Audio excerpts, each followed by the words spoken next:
Hello, welcome to this member spotlight. I'm joined here today by Julia Virdee of Julia V Design. Hey, Julia. So Julia has been a member of Athena for now 3 years at least. About three, yeah. Yeah. So I'm the regional director of the Athena network in Bedfordshire and St Albans. So we've got 6 groups across those 2 regions, and Julia is a member of the Bedford group. Formerly the Y Boston group, wasn't it? So you're one of our founder members. So it's been great to get to know you over the last 3 years. And the intention here is to spread the word a bit more about the good work you do in the lovely world of graphic design. So I'm going to jump right in and ask you to tell us a little bit about what your business is, what you do, and how you help your clients. Okay, so hi everyone. I'm a print specialist graphic designer, which means I help my clients communicate visually with their clients about what they do, the services they provide, the products they offer.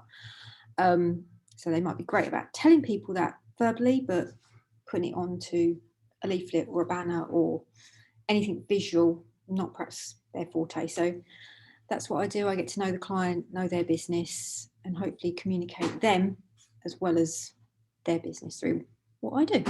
I can imagine how helpful that must be when you feel so strongly about your business and you know how to talk about your business, like you say. But then when it comes to putting it down on something visual that people will see, whether it's a logo or a bit of artwork with some words on, it's good to have also that other opinion of Back in written. the pre-lockdown, people go, "Oh, have you got something that I can just take home and read?" And that's where I come in. Yeah, exactly. So it's anything that someone's going to have to look at, and perfect. So how did you start your business? What's your background? So I did an HND in graphic design way back when. Did 16 years in marketing, design, and artworking roles for different companies.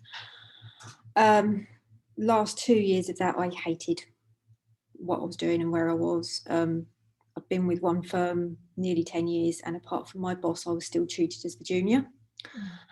And then managed to move on from there, frying pan into fire.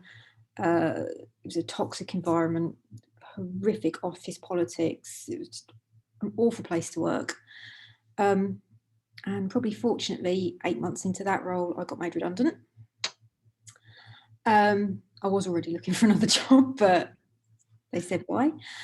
And I came home and I was like, I can't do this anymore. I can't work for people in an office, clock in, clock out, can't do it anymore. And that was a Thursday, and by the following Monday, I'd got a logo and a business card sent to print, and I think the following Thursday I was doing a networking meeting, and it was just, I've got to do something. So I just went with it, and that was nearly 5 years ago. Oh my word, good for you. And I think I love that because, yeah, it's twice bitten, thrice shy. I was going to say once bitten, twice shy, but you had 2 bad experiences.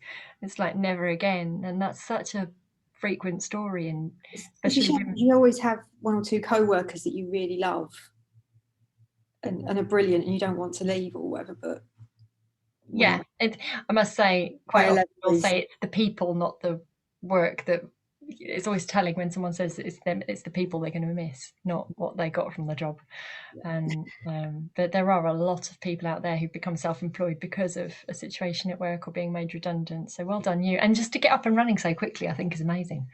And jump into networking, which is, so what led you to Athena? I mean, Athena, why did you join Athena, and how have you benefited from Athena?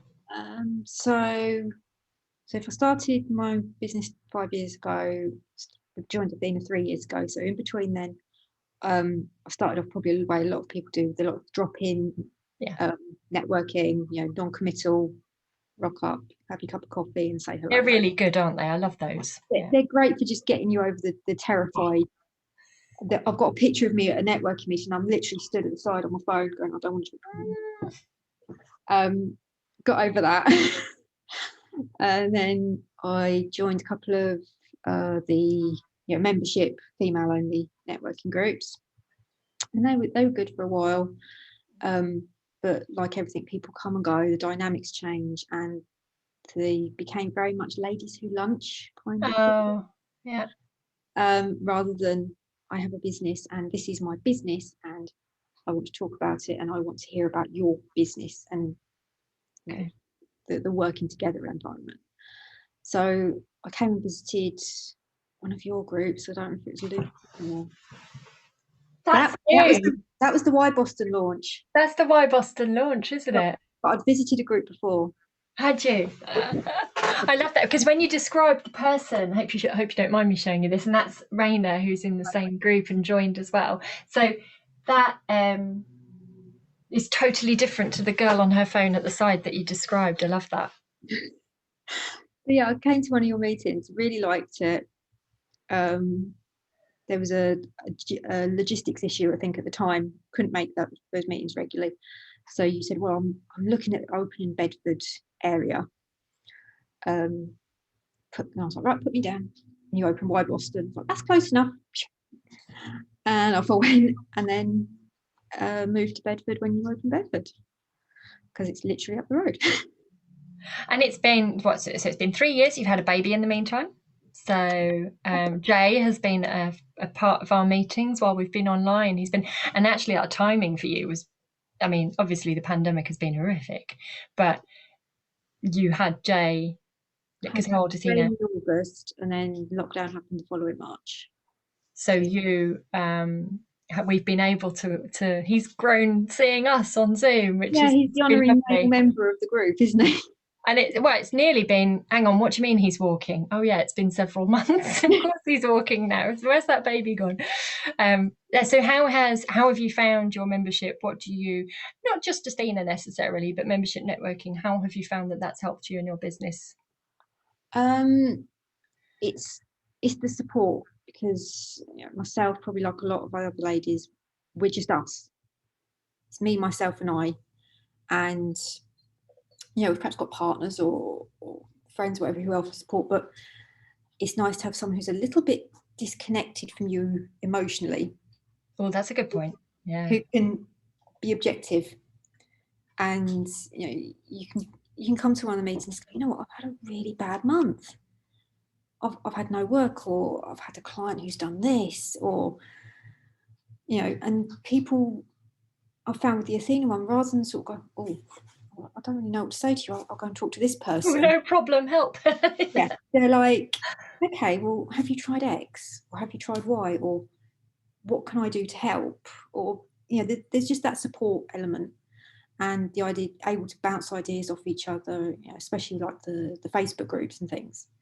You can go, oh, I've got this question. Does anyone have any advice? Does anyone know somebody who can? Absolutely. And you're going to find that person you need in that wider network, aren't you?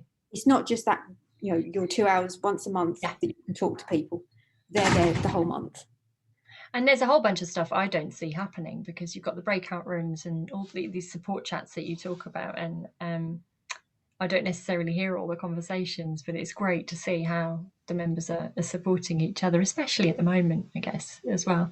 And I see a lot of people going out their way to help, to pass business to someone in the network, as opposed to Google and find someone else, because everyone needs that support at the moment, don't they? Love that. So what would be your top tip for a woman who's starting her business at the moment? Top tip would probably be just get it done. Just do it. Like I said, I went in the course of 4 days and had a business card and whatever. It wasn't perfect. It's changed every time I've had it reprinted. Your website's not going to be perfect. You're not going to be able to stand up in a meeting and deliver your minute without fluffing your lines, without forgetting what you're going to say. We've all been there. We've all been terrified. That's why we've all got notes.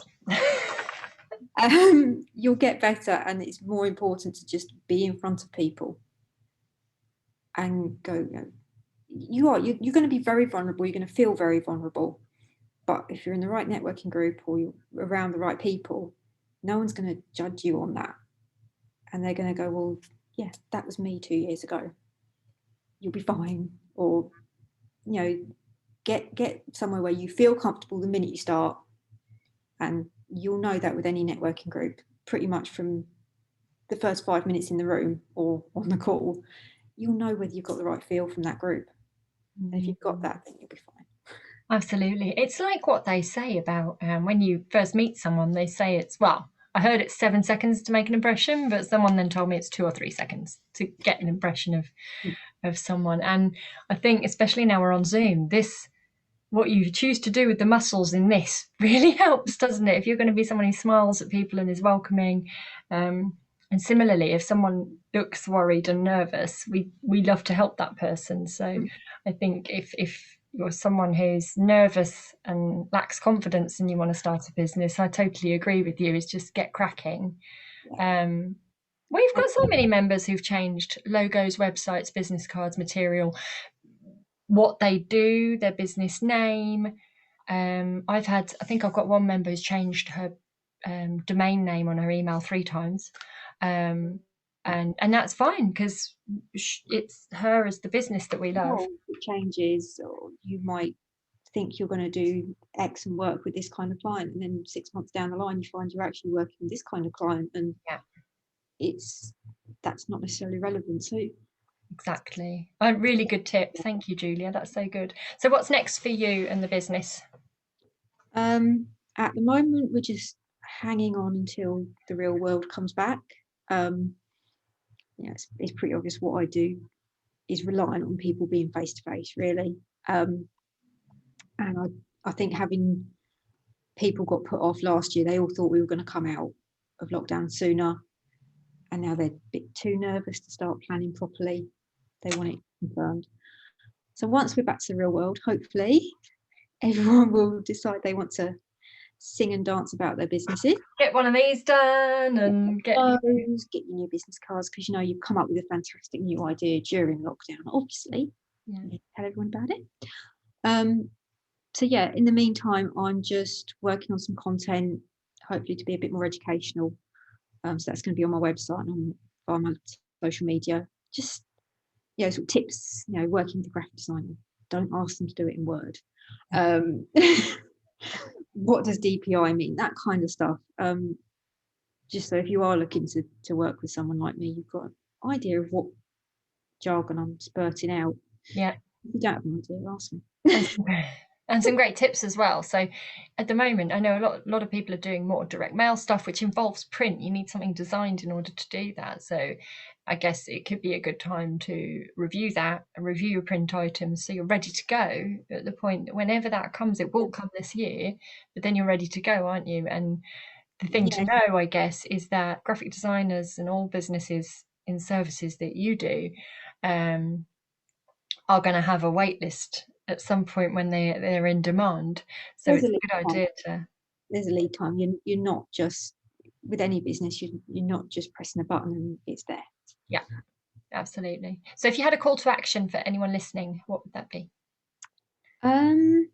What do you need, or what do you need interaction on, or what connections would you like? If you are, or if you know any businesses who've perhaps had to reduce their staff or whatever, sadly, over this time, and you don't have the capacity for a full-time marketing design type person, but you still need that role filling part-time, I work with clients remotely and in-house doing that kind of work. Or if you know people who are a venue and they're getting geared up to come back to life, or have their events back, or new launch menus, all that kind of stuff. Put me in touch. I'd love to help people just get back to reality, really. Brilliant. Oh, thank you so much, Julia. So I'm going to put we'll tag you in all these posts, and you can feel free to comment to add any links you want to add in. But it's been really great to catch up with you and share with the wider community a bit more about what you do. And I've used you as well, so I can put my hands up and say you're cost effective, you're quick, you're detail oriented, your service is excellent. So that's what I would add in. Thank All you. right, take care, everybody. If you want to visit the Bedford group, which Julia is a member of, it's the second Wednesday of the month, so that makes it 10th of March if you're watching this in February. Otherwise, do check in with me and see what other groups you'd like to visit if you might be locked out in Julia's group. But we'd love to meet you, or we have our cappuccino connections on the third Friday of the month. So take care, and thank you so much, Julia. And look forward to meeting you all soon. Take care, everyone.